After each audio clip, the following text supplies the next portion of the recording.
From America's heartland in Indiana, this is Get In, the podcast focused on the unfolding stories and extraordinary innovations happening right now in the heartland. Today's guest is Steve Johns, CEO at OneCause.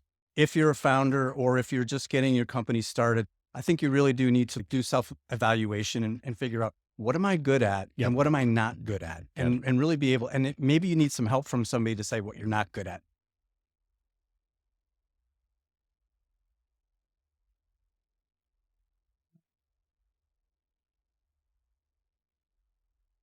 Steve Johns is the CEO at OneCause, which is a company based in Indianapolis, helping nonprofits build a better tomorrow by leveraging technology to fuel their missions and raise more money. Steve has over 30 years of experience in tech, corporate development, venture capital, event production, and entrepreneurship. He started his career up in Chicago and eventually became vice president of global business development at Gateway. Steve has also built a venture accelerator, which eventually became a $100 million investment company, and then built a 10-plus year career in the music industry before taking the helm at OneCause. His most recent accomplishment is the launch of his book, Fearless: Leadership Lessons at the Crossroads, an incredible collection of timeless learnings, real-life experiences, and stories from Steve's prolific career. Steve, welcome to Get In. Let's get started. So I was raised in the Midwest. I grew up in a small town outside of Chicago called Lockport, Illinois. Back then, we would never have called ourselves a suburb, but now all of a sudden, with suburban sprawl, it's now part of the suburban Chicago area. Small town, kind of roots of blue collar and kind of hardworking folks. What did your parents do? My dad is a Lutheran minister, actually, and not a lot of people know that. Wow. But if you read, I actually do mention it a couple of times in the book. And he's a Lutheran minister, but he's also an amazing preacher. And I think that I learned a lot from him about delivering a message, kind of organizing and structuring presentations. And so he's he's still with us. He's 88 years old. He has dementia, unfortunately, but he is in a beautiful retirement and care facility out in Oakland. And I actually mentioned him a couple of times in the book. Sounds like a great storyteller. Absolutely. Yeah, he was fantastic. Yeah, he was great. It's no surprise that you're as good a storyteller as you are, Steve.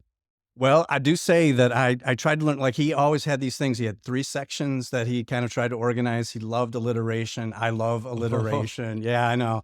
And so that's, I'm definitely trying to pay some honor to him and some tribute to him in my storytelling. I love that. Yeah. Do you have any other tips for telling a good story? Yeah, speak from the heart. Again, it's kind of like what you do in business is if you find something that you love and if you speak from the heart and you speak truth and authenticity, the words just flow. And so that's what I tried to do with Fearless and well, actually the weekly updates that became Fearless were essentially just sitting down and just writing letters to the company about how I was feeling, how I thought they might be feeling, and how we could get through that situation together. So right from the heart. What are some stories that you remember growing up from childhood and into your teenage years that you heard your father talk about? Like, what did you witness with the church as a leader of the church? And, he's trying to rally the congregation and you've got to raise money and you got to keep the lights on and keep the faith, all those types of things. What are some things that pop out? I think one of the things that was very powerful that he could do, and I think that really captured everyone's attention, is he did a great job of taking current events or current media and then translating them to the lesson of the day. And I think maybe that's what and you're making me think, Toph, because that's what I'm doing too, is I'm taking these inspirations, these learnings that I'm getting from Netflix or from my Daily Calm app or from the headlines, and I'm trying to provide some inspiration to the team. And so what he was able to do, I remember these days he would hold up, back then there were magazines, that were like pieces of paper. Wait, what's that? He would hold up these magazine articles and he would read from them and he would try to, correlate that to the scripture lesson or the lesson for the day. And so again, I think that really held people's attention. It wasn't just preaching, it was communicating in a way that people could really, truly understand. And again, you've helped me just realize in this moment that that's what I did with Fearless as well. That's really cool. How did you go from kind of being pastor's son to then deciding, I think I want to be a businessman? And it's a great question, Matt, because I grew up in a different era than you guys did. I graduated in 1985. This was like the world of Wall Street, greed is good, Gordon Mm, Gekko. So when I graduated, and not a lot of people wanted to be entrepreneurs. mm, It wasn't something that we aspired to do. What we wanted to do was go into business. What we wanted to do was make money. What we wanted to do was wear blue suits and white shirts and red and yellow ties and Right. and have shiny shoes. Wingtips. Remember wingtips? Exactly. Wingtips. And so, I really foundationally, I really look back at the beginning of my career with a lot of joy, and there were some hard times too, but I got some really foundational and fundamental lessons mm. that I learned during that time. I started with well, they were called Coopers and Lybrand at the time, but now part of PricewaterhouseCoopers, and I did that for almost 10 years. And what I learned was foundationally about cash. And Mm. once you break a business down to cash, you can really do anything. And I went from, I did financial analysis for leverage buyout transactions, mergers and acquisitions, troubled debt restructuring stuff. And so I had to learn really quickly a hat manufacturer, a women's shoe manufacturer, corn wet milling process for creating high fructose corn syrup, Wow. industrial sewing machines, Yeah. and quick. And then my learning curve had to be very, very short. Mm-hmm. And so what you do is break things down into foundation. And again, when I think about that, what that provided for me was this ability to be fearless, literally, in terms of what I did next, which allowed me to go into technology, hardware, software, SaaS, the music industry. You think about, there's a lot of industries that create a lot of jargon around their business. Yeah. And a lot of it is to confuse people and to make it look like it's harder than it is, but it's not. Yeah. It's And just about cash. investor created buzzwords. Exactly. Let's create some buzzwords Yeah. and talk in jargon so people think we're really smart and people can't understand what we do. Right. But if you sit down and you say, okay, let's just do this. How does cash come in? Okay, got that. How does cash go out? Okay, got that. All right, let's go. Yeah. Yep. Yeah. That's, I like that you're kind of taking something that can seem really complex and ultimately you're just breaking it down to the simplest parts. Absolutely. And again, that's a lesson that I learned early on. It's a Mhm. lesson that I've taken forward in my career.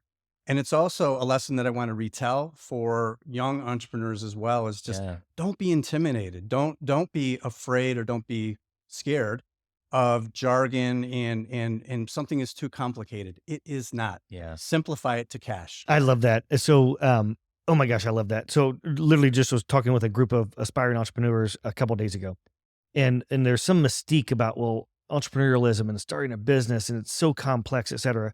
So, you mentioned earlier in your career, you went out and hit multiple verticals, right? Doing this analysis in multiple verticals, different types of business, totally different business models on how they get cash, how they spend cash, and so any other common denominators between those businesses, and then maybe touch on as well, like at the end of the day, a business is no different than your household balance sheet, right? You have, let's say you have a job, and so you have a salary, so you have revenue coming in, and then you have, cash in and Right. cash out being your mortgage or your apartment rent or your car payment or your lifestyle, having drinks or dinner, et cetera. So like business is the exact same thing as that when you really break it down to the basics. What other common denominators did you notice in those verticals? And then how would you parlay the household balance sheet to the business balance sheet? I think it's a great example, Toph. And in fact, I used that example at our last quarterly company update because I was trying to explain the need for debt and the need for investment or equity. And to the extent that a company is not, is spending in excess of the cash coming in, it's like a credit card balance, right? Right. It's like whatever's reflected on my credit card balance is how much I spent in excess of how much I brought in or made. That's on my credit card. And so I was using that exact example. I think that's a great one. But again, I think that breaking things down to their simplest elements, I think is key. And I'd say, again, if you look across all of those different verticals, it is about people. And so I think that it is about simplification through looking at cash and then looking at the people that are making that happen and the team that's making that happen. And I think, again, I took that and parlayed that into some of the work that I was doing at Gateway when I was head of corporate development and looking at making acquisitions, making investments, building businesses, hiring people within that company. And it's all about making sure that the people that are running those business, or the people that you're surrounding yourself with, share your passion, share your knowledge, share your enthusiasm, and share your set of values and how you value culture. And I learned a lot of that at Gateway. So after spending 10 years at a consulting agency, whatever you want to call that, right? Then going to Gateway, during that time, did you feel like you were still an entrepreneur, even though these are big, massive companies? So my time at PricewaterhouseCoopers, I'd say no. There's probably nothing that's further from being an entrepreneur than working for a big 8 professional services organization in the mid to late 80s. It was not entrepreneurial. I have one question. Did you have one of those leather-bound hard briefcases with the leather handle that you used? So with the little locking I know mechanisms exactly that were what gold. you're talking about. So I know exactly what you're referring to. I did not have one of those, but man. but Toph, I carry these giant cases full of work papers down, like 6 blocks from the train station down at 203 North LaSalle in downtown Chicago. I would wear marks across my pants because I would be carrying 2 of them down 6 blocks, and they would just be scuffing up my pants like crazy because I had like 50 pounds of work papers on each arm. It was like a pack mule. ridiculous. They treated us like that, and they paid us like that. That's great. So Nate, back to your question. So when I got to Gateway, I was able to take in a lot of the learnings that I brought forward from my time at Coopers and Lybrand and apply them then in a very, very entrepreneurial setting. So Gateway was already a multi-billion-dollar organization, but they were young. Mm-hmm. And Ted Waite, who was the founder and chairman of the company, he was only 31 years old when I joined the company Wow. in 1995. And he had already created a multi-billion-dollar company, and he had already created that kind of wealth for himself. But it was still entrepreneurial. It was fast moving. It was fast paced. We were doing things really fast, and we were making some mistakes, but we were getting a lot right. And so my job there was to look for opportunities to buy companies to kind of tuck in to what we were doing, software companies, distribution companies, look for product companies. We bought a large server company from Southern California, as well as starting then businesses inside of Gateway, kind of in this kind of intrapreneurship type of model. So it wasn't entrepreneurship or outside. So I didn't have the fear of not making payroll. Mm-hmm. I didn't have the fear of not having an income, which came, later in my career. But what we did is we took risks with kind of like house money with Gateway Capital. And for instance, we started Gateway.net, the first ISP service that was created by a hardware company at the time. Yeah. We were bundling AOL with every system that shipped. And AOL was essentially getting free customers from us, and the best customers. I was one of those customers, by the way. There you go. The best customers in the business were coming. And then so we said, why don't we start Gateway.net? And so when you came to Gateway and bought a PC, we would turn you in, we would finance you with a monthly payment, and we would sign you up for internet access, all for one kind of bundled monthly payment on Gateway.net internet services. So that was something that was very forward thinking at the time.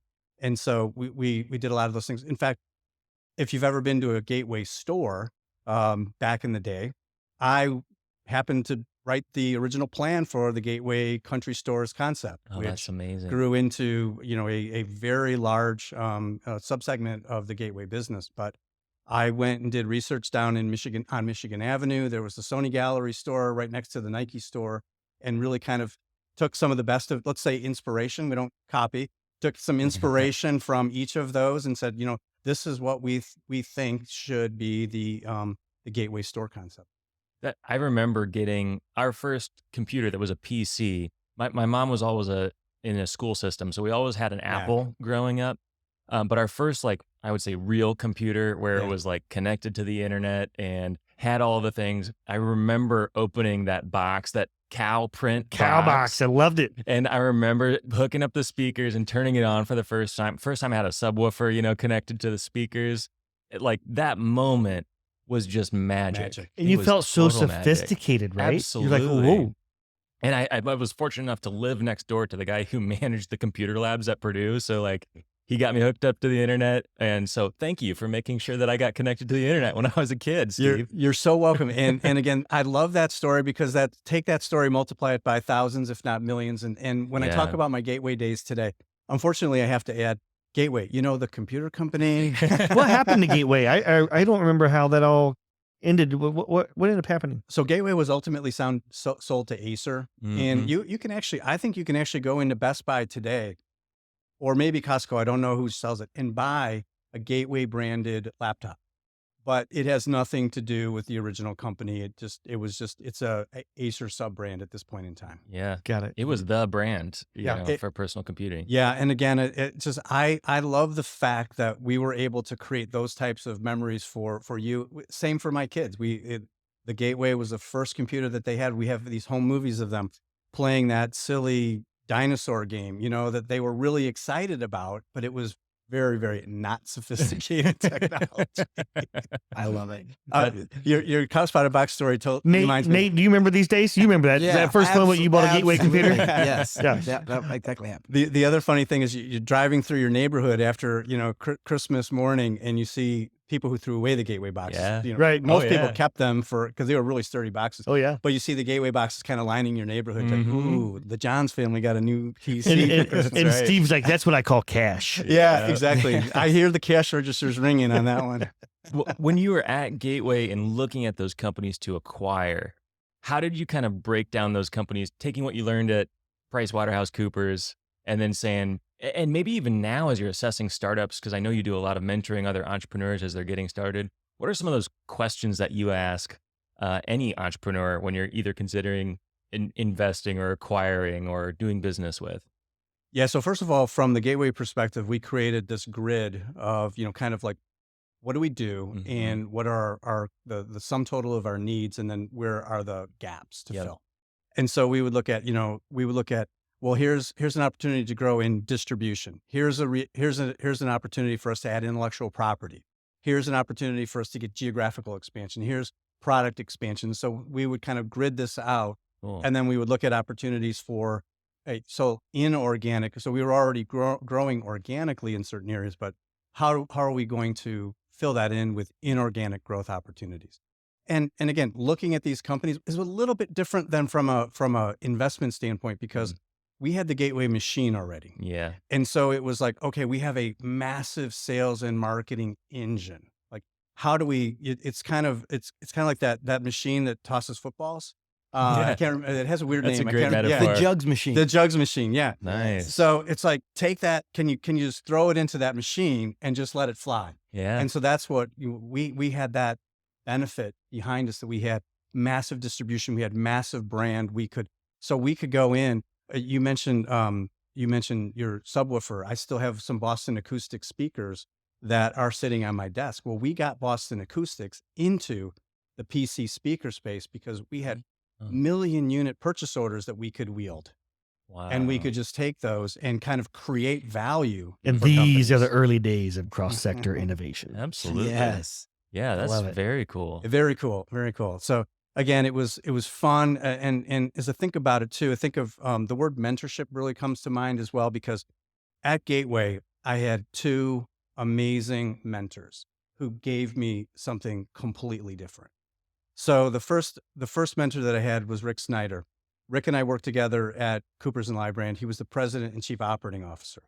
So what I learned from Rick was discipline, Excel spreadsheets, analysis, really, thoughtful due diligence. Yeah. What I learned from Ted was gut, instinct, gunslinging. Just It's awesome. Yeah. That's so cool to have he that was yin a and yang. gunslinger. Yeah. And so it was really fun for me as a young professional growing up and just learning from Rick, learning from Ted, different lessons. Yeah. But bringing those together in Matt, to the answer to your question too, how do we make decisions about what to do next? It was financial based as well as gut based and instinct based. Do you have a favorite lesson from either of those guys that maybe that kind of came through a story or a business deal that you were working on? Well, there's one story, but I can't say that. we'll save that for the after party. But yeah, but I guess what I will say is here are two, and so I will say that here are two guys who are completely different. Yeah. but honored and respected each other's differences. And the company needed both. And so what I would say is this: if you're a founder or if you're just getting your company started, I think you really do need to like do self-evaluation and figure out, what am I good at Yep. and what am I not good at? Yep. And really be able, and maybe you need some help from somebody to say what you're not good at. Because sometimes there's some blindness about what you're not good at. What? No, I know, Nate, it's hard good to at believe. everything. Come on. Get somebody to help you understand what you're not good at. And then go find partners, go find co-founders, find someone to do this with. I find that even today. Yeah. My executive team, first of all, are the best executive team in Indiana, in our industry for sure. And what they do is they fill in the blanks for me. Mm. You know, they are each one of them experts in their respective fields, and I honor and respect that. And they fill in those blanks. I do, and then it allows me to do what I do. Yeah. Tell me a little bit about what you do now with your leadership team to help lead and set that vision for OneCause. It is about setting the vision. It is about leading, but it is also about trying to get out of the way and realizing that they're really good at what they do, and making sure that I give them. I need to make sure that there's fuel in the tank. So my job is making sure that there's enough back to cash, making sure that there's enough capital and available to grow and make investments and keep doing that. Making sure that there's a North Star, making sure that there's a vision, that everyone is working towards the same goal in the same direction. And we're also starting to implement things like EOS that help us really track accountability, really get into weekly reporting on leading indicators, not lagging indicators, so that we can stay in front of some of these issues and start to identify them early on in the process. And so I would say that's a little bit more tactical, but it is really important to the growth of the business. And we have now a very regular cadence of quarterly offsite strategic planning. So every week is pretty tactical, but we make a commitment a couple of weeks before every quarterly board meeting to get offsite for a day and a half, 2 days, do something fun, and do some really good strategic planning where we can say, those time limitations I put on every meeting are off. And let's just get deep on these issues. And what have you found worked for those offsite leadership team meetings? What did you try that you're like, that kind of didn't work, that was a whiff, and then what were you like, oh my gosh, we didn't know that was gonna be so powerful? Any examples? Yeah, I think the time together is so important. And so we were playing. So I've got a couple of senior leaders in Chicago, and some of the senior leaders are here with me in Indianapolis. And early on, when we brought everybody together in Indianapolis, and maybe we went to, maybe we were getting off-site, but not off-site. And I was going home in the evening. My indie execs were going home in the evening. We missed out. We missed out on that time after dinner, hanging out. After dinner, going and playing pool, or after dinner, going bowling, or just sitting around and talking. Because again, that was, think about back in the Gateway days. I lived in North Sioux City, South Dakota. There is nothing in North Sioux City, South Dakota, but we lived in Dakota Dunes, which is this really beautiful golf course community. And we went to each other's homes. And I, people talk about work-life balance. There was no work-life balance. It was just life. And we worked at Gateway during the day, and we drank Gateway at night. We ate Gateway. We talked Gateway. We smoked Gateway cigars. I mean, this is what we did. We just hung out and chatted about the future and about the business. And I think that's what we were missing when everybody was going off to their homes. And so now, we went to French Lick. Now we're all going up to Chicago, and we're going off to a hotel. And even the people who live in Chicago are going to stay at the hotel in Chicago. And I'm dragging them to a White Sox game. I love it. I love that. Everyone's like, can't we go to a Cubs game? No. That's your team, awesome. Huh? White Sox? Oh, yeah. I love that. I love that. But again, it gets back to my roots. It's a chip on your shoulder team. Sure. I grew up in a small town, little chip on my shoulder, and so the White Sox make sense for me. The Cubs are Chicago's town. They're the darlings. It's the White Sox for me. Yeah, I love that.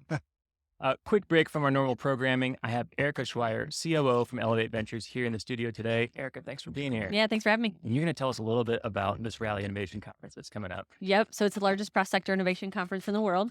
We're going to feature 6 innovation studios. So think hard tech, software, sports tech, ag and food, healthcare, and entrepreneurship is going to kind of be our catch-all. I love that. So tell me, who's it for? Yeah, it's for innovators, entrepreneurs, investors. Honestly, anybody probably listening to this podcast.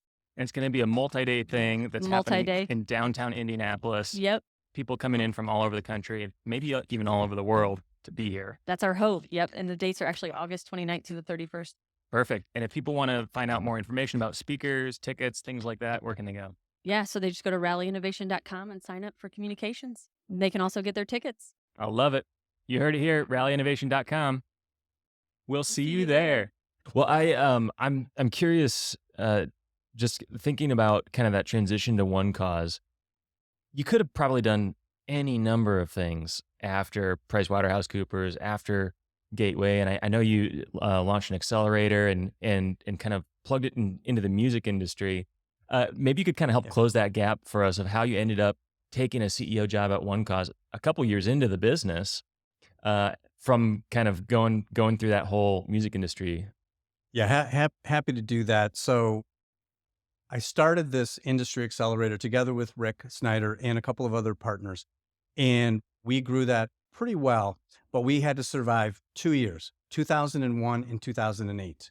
We started the business in 2000 and got hammered the next year in 2001. Yeah. Then the recession of 2008 came just when we were looking at maybe doing, raising another fund and doing something else. So we all kind of went our separate ways, and it was pretty much of a break even. But I think it was a win from a net basis, having survived 2001, having survived 2008. Before the pandemic, we had a really great run. There were 10 years maybe where people just thought the only direction was up and to the right. Yeah. Right. Hey, it doesn't always happen that way. Yeah, unfortunately not. Wait, what? You serious? I know. This is all like lessons for Nate. Yeah. So what did you learn during those two? Yeah. Do we have another hour? Yeah. But I think the primary learning from that was always have a plan B. Mhm. Like you can get really excited about like plan A, but always plan for Yeah. plan B, maybe plan C. And I think, again, we've carried that lesson forward. And again, the pandemic really helped us understand that as well. So let me kind of jump forward to OneCause, because it is a story that I want to tell. Yeah. And it was please. called BidPal at the time. Mhm. But it starts about a year prior. And it was about 2013. And to your point, I had a great career. I was doing all kinds of really cool things, really fun things. The kids were now gone. We were empty nesting. I was just hitting 50. It was maybe weighing on me a little bit. So I was in this funk, and I didn't know what was bothering me. I didn't know what it was. And I was reading a Wired magazine article with Bill Gates and Bill Clinton on the cover. And the story was how they were using their power and influence and wealth in their first careers to do good in their second careers. And I was on the beach with my wife, and I literally put it down and I said, that's it. That's what I'm missing. It's impact, it's mission, it's purpose. That is what's missing from my professional life.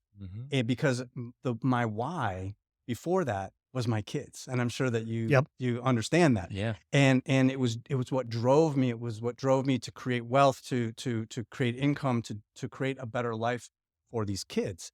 And then they were set. They were gone. They were on their own. They were doing great. It's like, now what? I think maybe it was like, now what? Yeah.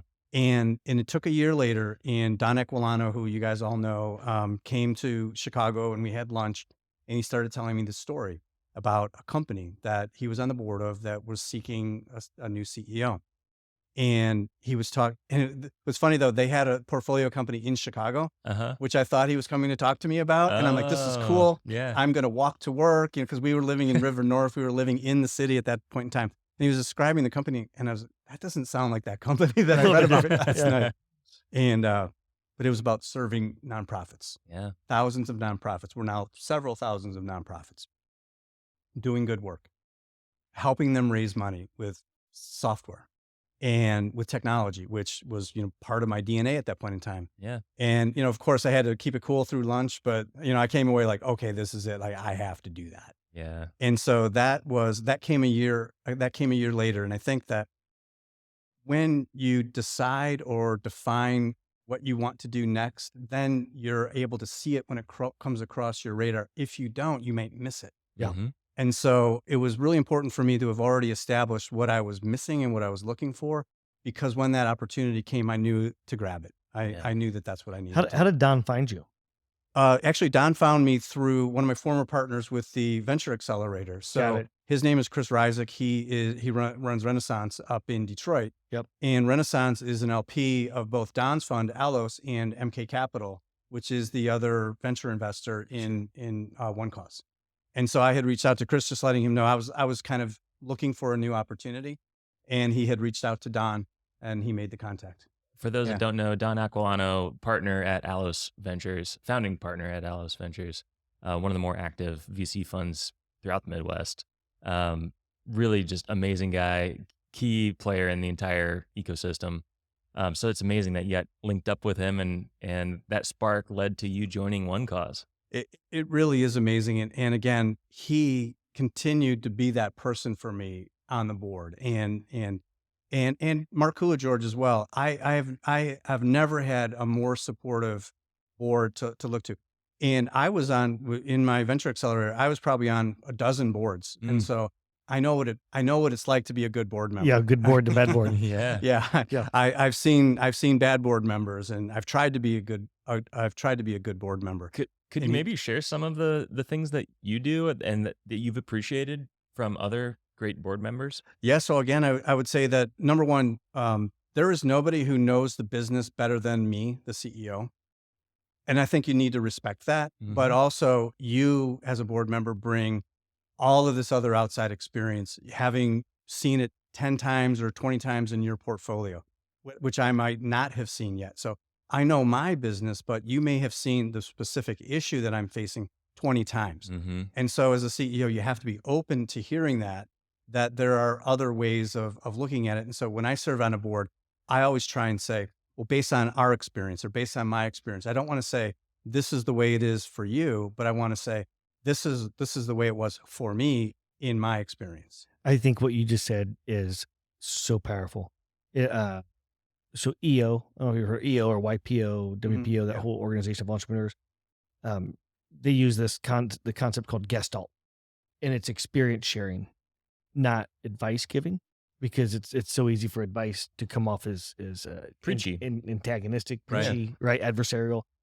And when you put forth ideas based on experience, then the correlation to whatever's happening in the company is like, oh, okay, we could do X. It's magic, right? It takes it to one other level. Right. And the CEO can make that connection and just say, oh yeah, I get it now, that I'm making that connection. Yep. Yeah. I love that. I had a founder friend, Max Yoder, you guys both know Max.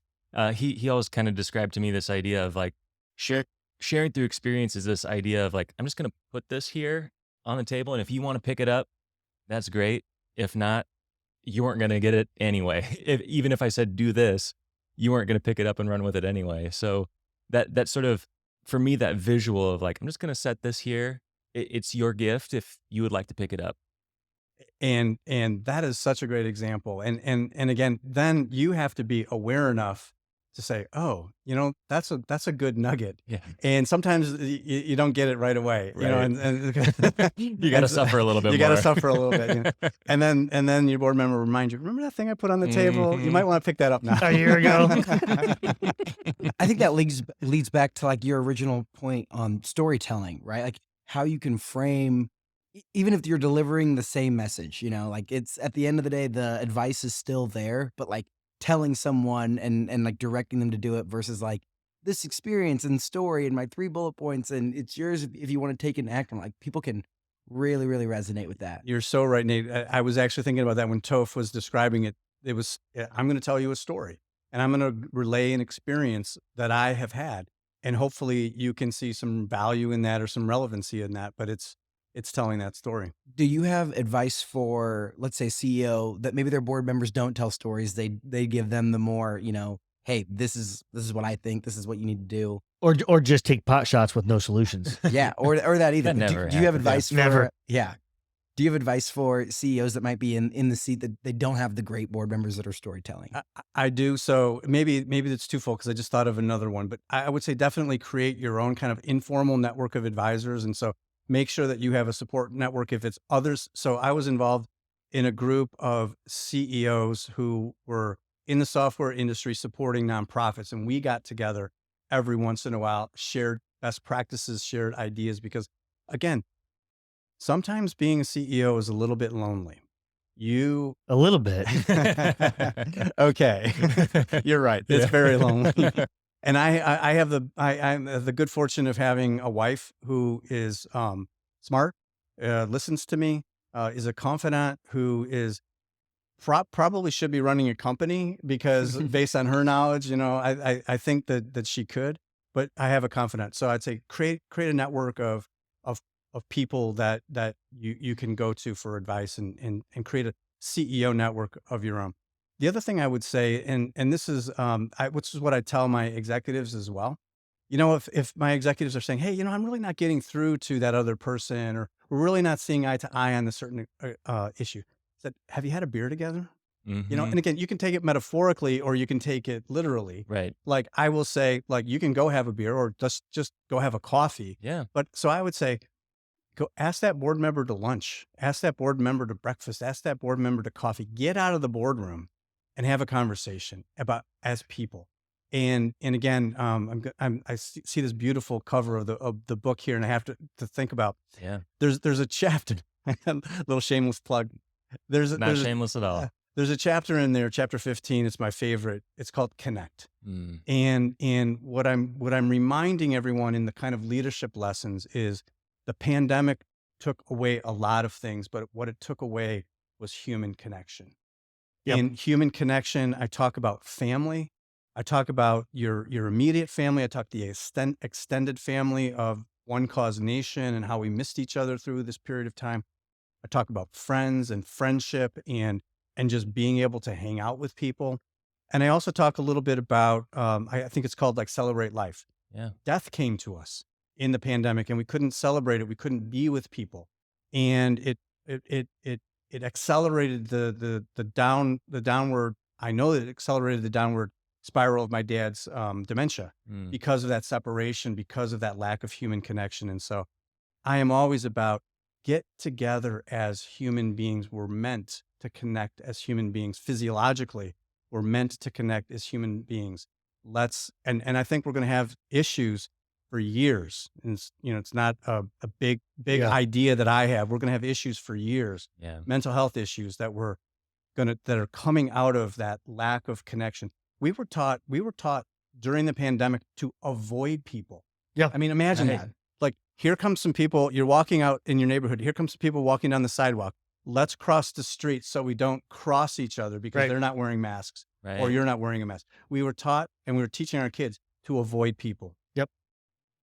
That's going to have ripple and effects. and their closest, their closest, their grandparents or they're So talking about connections, right? Like OneCause is a company and you guys serve nonprofits, and a big part of that are galas and events where tons of connections are made. Global pandemic happens, not a lot of connections being made in person, right? Tell me about that, where you're running a business that's helping with these events and all of a sudden there's no events. What do you guys do?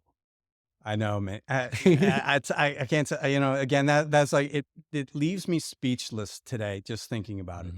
On that week that was Friday, March 13th, and going into Saturday, March 14th of 2020, in-person events went away.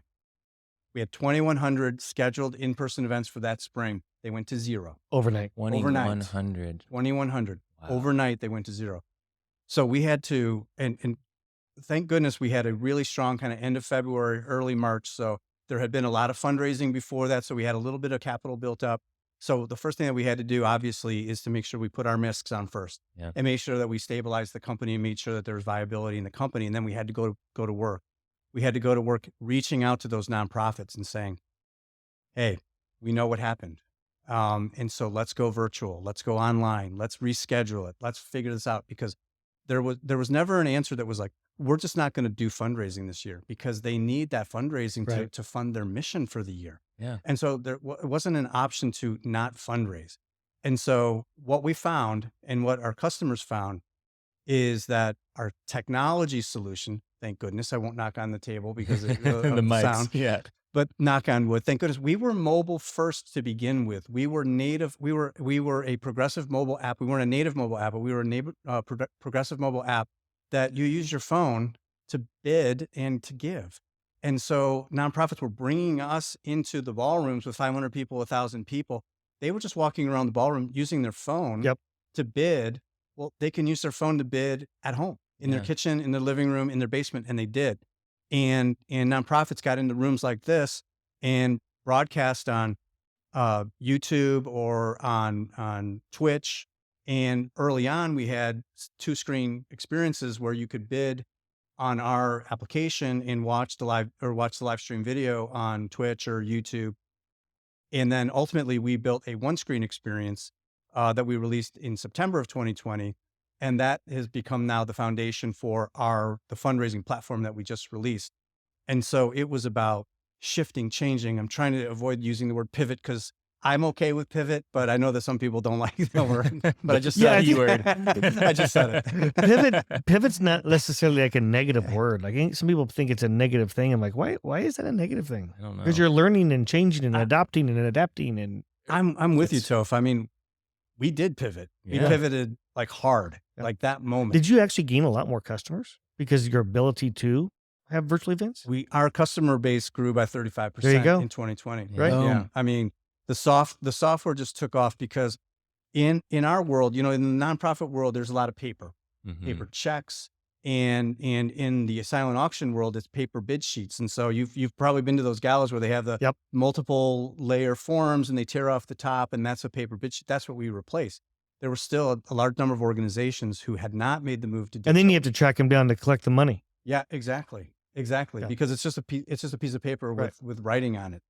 And so what we were able to do is capture those nonprofits who thought, I'm never going to need technology. All of a sudden, they needed technology. So we were part of this digital transformation that occurred in so many industries. And so what's happening now is because we grew our customer base so strongly in 2021, 22, we're beginning to see the benefits of that. It's just, we're just increasing that base of customers and then monetizing that through more events, larger events, more donations and generosity coming through that. And so that's what we see in 2023. And that's what we, really hope. That's what we see early on. And that's what we see we see continue. Thinking back to March of 2020, Steve, world shuts down. You have 2,100 live events go to zero.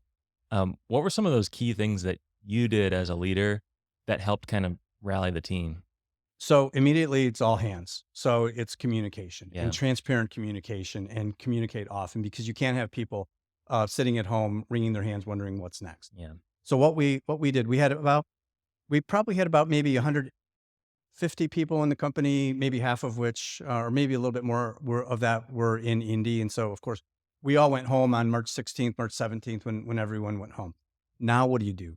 We had just established this beautiful set of values that we were building, and culture, and, just kind of creating that office culture. And that just evaporated. That just went away. And so it was, let's get together, let's communicate early and often. And through that first communication is really the genesis of Fearless. So in that communication, I said basically this: our journey back is not going to be measured on a calendar. I'm not going to say, in September, we're going to be good, so, everything goes back to normal. I don't know. So the only way that we're going to be able to measure our journey back is it will be measured by how our customers get back to fundraising. And so the only way that you're going to know that is if I communicate that to you. And I'm going to commit to you to communicate, kind of ... weekly. And that was the beginning of sitting down April 2nd or the first week of April or something and saying, hey, how's it going? Like, here's the first of my weekly updates. Yeah. And so I didn't sit down to write a book. I call myself the accidental author. I love that. Good alliteration. Yes, my dad would be happy. Yes. So I call myself the accidental author because what I did was I sat down to write a weekly update, my first weekly update. And then I wrote another one. And then I wrote another one. And then it just became a succession of weekly updates. And they did start to take shape and form. The beautiful lotus flower on the front of the book is an illustration that I used maybe on my second or third maybe my third update. And I was being pretty factual the first couple of updates because I really hadn't found my kind of my voice yet, my groove yet. And I was doing my morning mindfulness and calm app, and I heard the story. And that story is about from ancient Buddhism, the lotus bud in the mud, in the muck and mire of the pond, and making its journey through the mud and through the pond, and finally emerging at the top of the pond as this beautiful white flower. And the bud symbolizing potential, and the flower symbolizing the resilience and the beauty and the transformation of that bud. And I said, this is a story that I need to retell to my team, because right now we are in the mud. We're in the mud. And we can't, like, if we looked up, we couldn't even see through the pond. Right. We were in the mud. Yeah, absolutely. And so, but I want to say that I wanted to create this vision that we could become this beautiful lotus flower sitting on the surface of the pond. And so that really was the first update that I used, this illustration, and to kind of tell a story of how we have this way back. But I also was pretty honest, very honest and authentic, in saying, don't know how we're going to get there. I don't have the solution. There's not a playbook that I'm taking from. I love creating that. it. I love that. And so let's do it together. Everyone preaches, you hear authenticity, so important. Be authentic. What's your advice to people out there, to leaders that want to lead authentically? Right. So, it's just be true to yourself, be true to who you are, tell the truth. And so again, I think that as I look at that, we were in a situation where there were no answers to be had. And if I would have gotten up and said, I've got all the answers, don't worry, I'm your leader, just follow me, I've got it. Okay. Everyone would have known that I wasn't being truthful and I wasn't being authentic. And so the thing that you do there is you kind of take inventory and you say, this is what I know, this is what I don't know, but I will commit to you. I will commit to you that if we work together, we will do this. We will get through it. We will find a way. We'll find a way through the mud, through the pond, up to the surface. I love that you mentioned the lotus flower. It's like some companies have a North Star, you have a North flower. Yes. and that visual is so powerful. What were some of the responses to that note and some of the other notes that you sent? They really became my fuel, Matt. I Mhm. really appreciate the opportunity to talk about that. And we that's why we included some testimonials from some OneCausers in the book as well. So I would be essentially writing this letter to everyone and asking for a response. Sometimes like, tell me how you're feeling, Mhm. or are you with me? And sometimes not, just like, there it is, kind of stay fearless, Steve. And I would get these messages back. Thank you so much for that update. I was waiting for it. You knew what I was thinking. How did you know what I was thinking? It's what I needed to get through to the next week. And that was my fuel that kept me going, because, honestly, week after week after week, it took a lot. It was pretty draining. And not everything that I wrote made it to the book, because we took out a lot of confidential information. Sure. Every week, I put together details on the number of events that we did, the type of those events, and the total proceeds that were coming from those events, Wow. to see how that was tracking. And that was a big undertaking.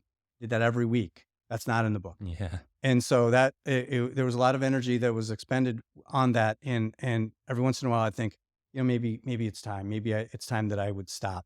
And then I would get one of these amazing emails back from somebody on the team and said, I can't stop. I have to keep going. Yeah. I did finally stop about maybe second quarter of 2022. It was just like, okay, Yeah. you guys got it. Yeah. That's great. Take the training wheels off. Take the training wheels off. You got it. What were some of the unexpected benefits that you noticed from just developing a writing practice like this, where you didn't know you were writing a book, but you knew you were writing something each week? Did you have anything that was unexpected that you benefited from just from having a writing practice as a CEO? So maybe what I did is I developed a better point of view Mm. and a different perspective of myself as a leader. And I began to define, again, what it was that I believed in, and was able to communicate to others. And so I think, again, we've been talking a little bit about lessons for CEOs or lessons for leaders. define who you are and what you believe in. Yeah. I have in my career taken a blank sheet of paper, wrote the word I believe, colon, and just write 1 through 30, whatever it is. What do you believe? What do you stand for? And so I think, developing a point of view was really important. The other thing that I was able to do was keep culture intact. Mm-hmm. And so it was very, very hard. And so it became this tether of culture, this one kind of touch point that everyone could get every week and see the message that was coming from me and where we were going, how I was feeling, and again, providing a foundation for everyone to know and understand.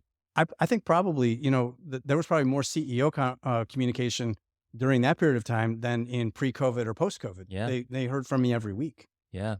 I think that talking about writing it down, right, I believe, is so critical. There are there's a lot of people out there who watch some like you as a successful CEO, and they're like, well, Steve just has it. He just has it together, and I'm not Steve, and so I suck. I'm a failure, right? They don't see Steve writing down what he believes behind the scenes at night at 2 a.m. or whenever, and rewriting it and rewriting it and rewriting it. In one of the updates of my book, I share that exact story. It starts with, this isn't the first draft of this update.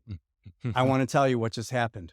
Yeah. I spent several hours putting together the first draft, and I looked at it and I read it and I was horrified. Yeah. And I threw it away. That sucks. Yeah. And it was not constructive, and it was more venting. I was angry at something that was happening in the country, in the world, and I was writing about it. And it was not for the company. It was for my own personal edification and gratification. It made me feel better, but it didn't tell a story. It didn't make anyone else feel better. And I said, I'm sorry that I did that. I tore it up and I started over. And so I know exactly what you're saying, and everyone else does too, because they know that it wasn't perfect from the very beginning, that it was not worth publishing, and it didn't get published. It got deleted.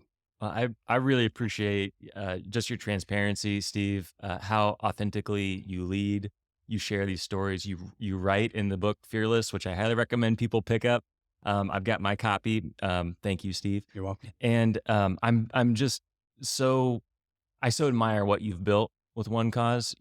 Every year we've had the Powder Keg Tech Companies Awards for Best Company Culture. You have won several awards in several categories. And when I say you as a collective you, because I know it's all the OneCausers who are coming together and following your leadership. But I just want to say thank you for coming and sharing a little bit about this. I really hope people pick up the book Fearless. And I just want to say thanks. Well, first of all, you're welcome. But thank you for having me. It's been an honor and a privilege to be able to just kind of share. I love talking about the background. I love talking about Gateway Days. That was really fun too. Yeah. About OneCause, and again, particularly about Fearless. It is just, I've already heard many stories from my team and how we feel so blessed and so fortunate to have this record of the 2 years that we spent during the pandemic. And there's one portion in there that I do want to bring attention to. I think it was maybe April of 2020, and it was a list. And I said, I promise you that we will do the following things again.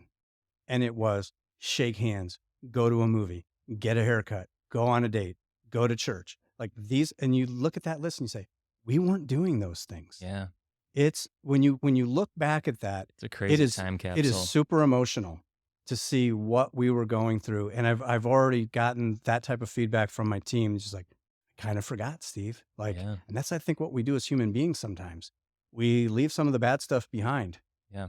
And so it's a good reminder. Well, not so fast, Steve. You're not getting out of here without the lightning round. Oh, yes. At the end of every episode, we go through a couple quick questions. Lightning. So I got the feedback that our lightning round should actually be lightning. So, okay, now to our usual 3 questions. We have, outside of the amazing entrepreneurs, what is Indiana known for?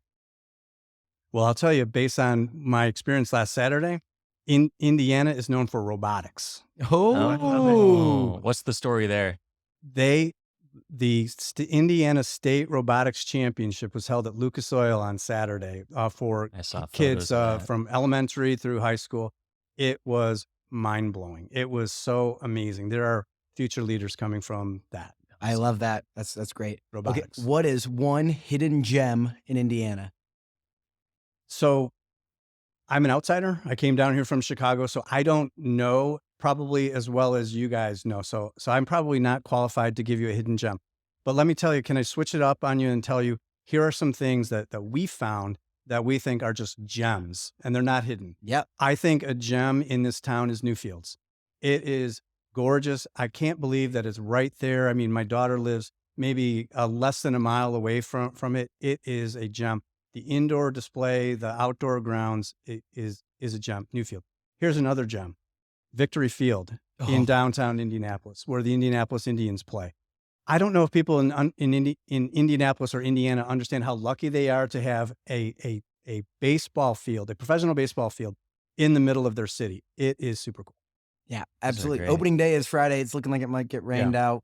Obviously, but whenever we post this, but opening day again, is I mean, coming. think about summer evening, Yeah, hot it's beautiful. summer evening. It it's is just great. spectacular. Thursday night beer specials there for anyone that wants to enjoy. Yeah, It's got the there's inside some scoop. good stuff there. Okay, All right, am I being lightning enough? Oh, you are This lightning. is great. Last question: who is someone that we need to keep on our radar? Someone doing something big.